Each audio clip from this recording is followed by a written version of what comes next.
ఆ cryogenic engine మన technology కాదు, ఫస్ట్ రష్యన్ టెక్నాలజీ. 50 కోట్లు పెట్టుకుంటుండే మనం.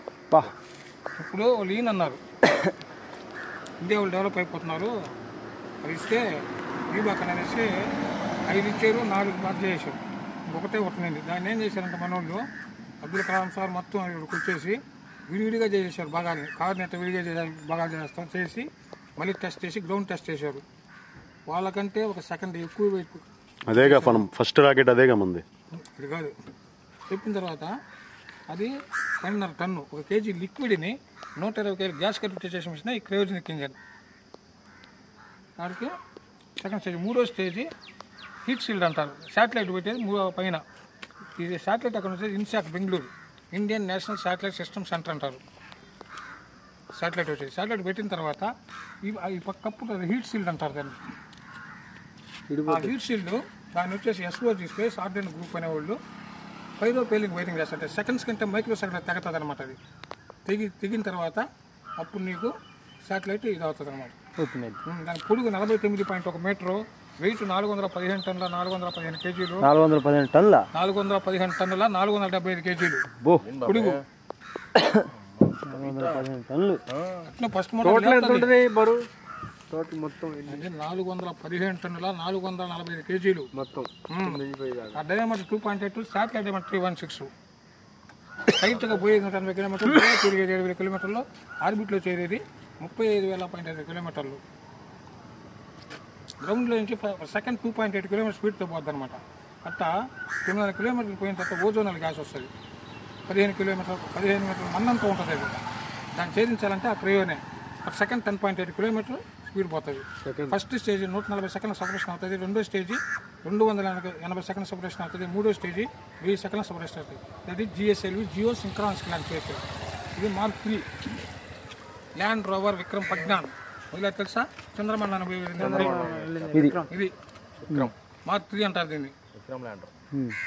Land rover Vikram Pragyan 1 lunar day పనిచేసింది. 1 లూనార్ డే అంటే కింద 14 రోజులు, ఒకే రోజు పనిచేసింది. లూప్ తిరిగి వస్తానికి దిగి 4 గంటల సేపు దానికి రోవర్ బయట వచ్చి అది పోయింది. ఆడ ఒక గుంట ఉంది, దానికి కూడా గుంటలో పన్నీ కూడా చేశారు మన వాళ్ళు. ఫస్ట్ దక్షిణం వైపు మొత్తం ప్రపంచంలో 7 దేశాల మంది. అవును,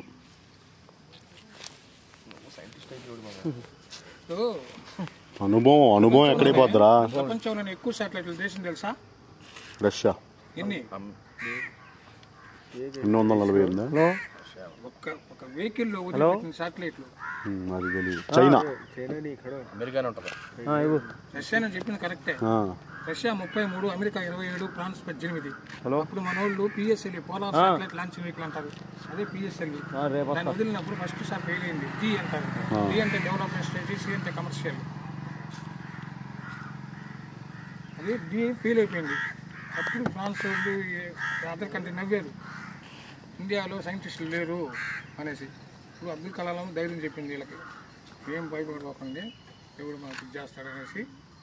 ఫస్ట్ స్టార్టింగ్ వచ్చి 1-2 వదులుకుంటా ఉన్నాం. 1-2 ఇండియాలో అంత స్టార్టింగ్ ఎక్కువ అంటే C9 అంటే కమర్షియల్. సి అంటే సీరియల్ అండ్ కమర్షియల్ అని వస్తుంది. దాంట్లో 10 శాటిలైట్లు. Cartosat 2A, Rubin 8, TW Telugu satellite, పిట్, సీడ్, డెల్పి, కనెక్స్ 2, కనెక్సిస్, కాంబాస్, AAU. ఆ 10 కదా వదిలింది. మనం 18 అయినాడు ఫ్రాన్సోడు. C11లో 11 శాటిలైట్లు. PSL C11లో TMC, హైసీ, లిరి, మిప్, హ్యాక్ 6, యా2, కోవ్, రడామ్, నిసార్, M3. 11 కదా వదిలింది అన్నది. నేను తొక్కాల. C24లో 20 శాటిలైట్లు. కార్టోశాట్ 2A, సత్య, స్వయం, లెపాన్, DLAU, GH, జిసాట్, స్కై, వింటా, M3 మాస్ట్ 10. అమెరికా వాడివి నానో డవ్ ఫ్లాక్ 10, మాడు వదలమన్నాడు. 20 అయిపోయిన ఫ్రాన్స్ పికేషం. మనం ఎక్కువ విన్నాం కదా ఒకటికంటే. నెక్స్ట్ C37లో 104 శాటిలైట్లు. ఈ 104 శాటిలైట్ 89 శాటిలైట్లు అమెరికా వాడివి. మనకు డబ్బులు ఇచ్చారు. 1 కేజీ అంతరిక్షంలో 1 కేజీ శాటిలైట్ని పంపిస్తే $10,000 తీసుకుంటాం మనం వచ్చే. మనల్ని చూసి నవ్విన దేశాల శాటిలైట్లే మనం తీసుకెళ్ళాం. వాళ్ళు గోజారారు మనల్ని. అంటే వాడికి ఇంత ఇది లేదనమాట. Sea is depth, land is height. ప్రపంచంలో సునామీ వచ్చింది తెలుసా? ఇక్కడ ఒక జీవరాశి చచ్చిపోవాలా సముద్రం పక్కన 10 కిలోమీటర్ల సముద్రం. ఒక జీవరాశి, ఒక చీమ కూడా చచ్చిపోవాలా. అంటే హైట్ అనమాట. అందుకనే భూమధ్య రేఖ మనకు దగ్గరగా ఉంటుంది. అందుకని వాళ్ళకు ఒక శాటిలైట్ పెట్టాలంటే 10 ఇంతలు అవుతుంది. వాడు ఒక భాగం మనకి ఇచ్చేస్తే మనం వదిలిపెట్టేస్తున్నాడు దాన్ని. అందువల్ల అన్ని దేశాలు మనకు వస్తున్నది. ఏం చదువుకున్నావు బాబాయ్? 10th fail. మామూలుగా లేదు అసలు. 33 సంవత్సరాల అనుభవం అలా ఉంటుంది. అనుభవం నేర్పించింది ఆయన. అది సబ్జెక్ట్ క్వాలిఫికేషన్ కాదు, అనుభవం. అంత అనుభవం సరే ఆయన అసలు ఒక్కటి కూడా ఇది లేకుండా చెప్పాడంటే ఇస్రో ఏచే అంటే ఇదే Abdul Kalam Indian space research organisation.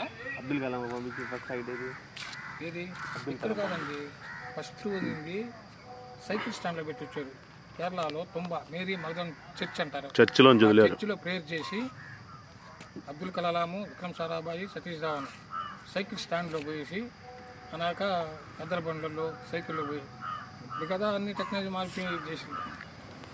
Cycle మీద వెనకాల పెట్టుకుని తీసుకెళ్లారు. ఆయన ఎదురు ఏఎస్ఎల్ పీడీ, ఆయన అగోమెంటెడ్ శాటిలైట్ లాంచ్ వెహికల్ అంటారు. దానికి పీడీ ప్రాజెక్ట్ డైరెక్టర్ ఫస్ట్ ఆయన. అవి